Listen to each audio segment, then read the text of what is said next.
Hi guys, welcome back to another video. So in this video, we're going to be talking about LazyGrids. So this is a new component that Apple introduced in iOS 14 to basically help make our lives easier and to make lists more efficient. So let's jump straight into the code. So more recently, we've been using lists, and this is quite a common component that's used to basically list out items. But starting from iOS 14 and above, Apple actually introduced a new component called lazyvgrid. And what that basically allows us to do is to basically create a list which is more efficient. So the problem is with lists is if you have a list with a lot of components in it, so a lot of items in it, like over 1,000, there's actually an issue with cell reuse. So basically what cell reuse is when the cell goes off the screen, it basically gets disposed of in memory. And then when it comes back into the screen, it basically gets reused. So lists don't have this capability, but LazyGrids do. So it lazy loads content and it basically allows a cell to basically be disposed of, so you don't have a massive amount of items in memory. So what we're going to do is we're going to refactor this into a LazyGrid now.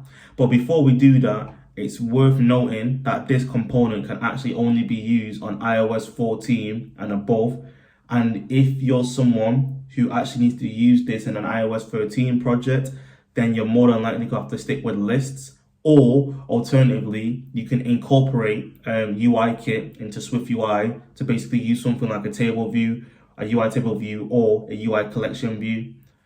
So what we're going to do now is we're basically just going to wrap this in a scroll view, because we need to put it in a scroll view so you can scroll it. And then what we're going to do is we're going to basically write here lazyvstack, and then we're just going to do that there.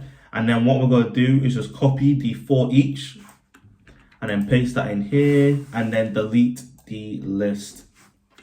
Cool. So now we have our lazy loaded vstack. So you get lazy hstack and lazy vstack. So vstack is vertical, hstack is horizontal. You can combine these to make really complex layouts, but just for the purposes of what we're working on, it's very simple.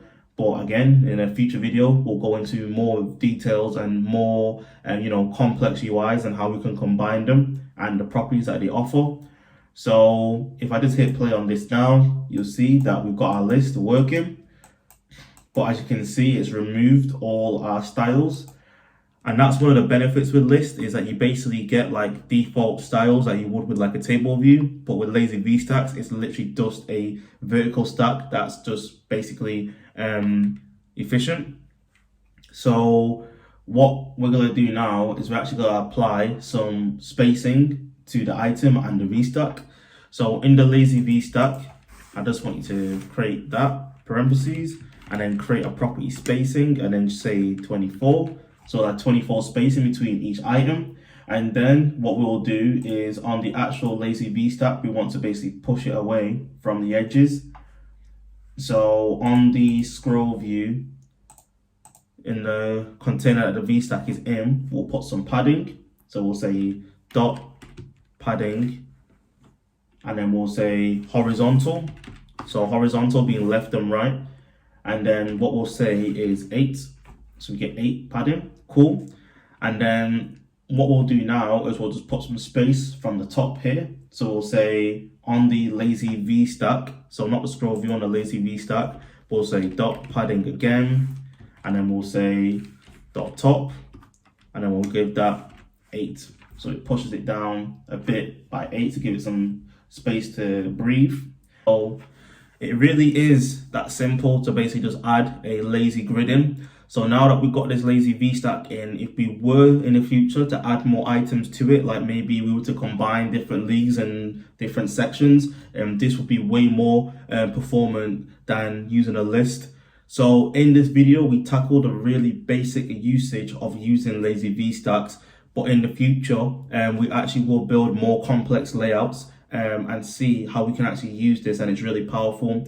But like I said before at the start of the video, if you're someone who needs to use iOS 13 and below, this probably isn't what you want to use. You probably want to use either lists or incorporate UIKit into SwiftUI. So basically, this is only for iOS 14 and above, in my opinion. So in the next video, what we're going to do is we're actually going to look at adding a navigation title into the app, and then we'll wrap up by basically making it play some chants, and then we'll have our first app done. So let's crack on, and I'll see you guys in the next video. Don't forget to like, share, and subscribe. And as always, deuces.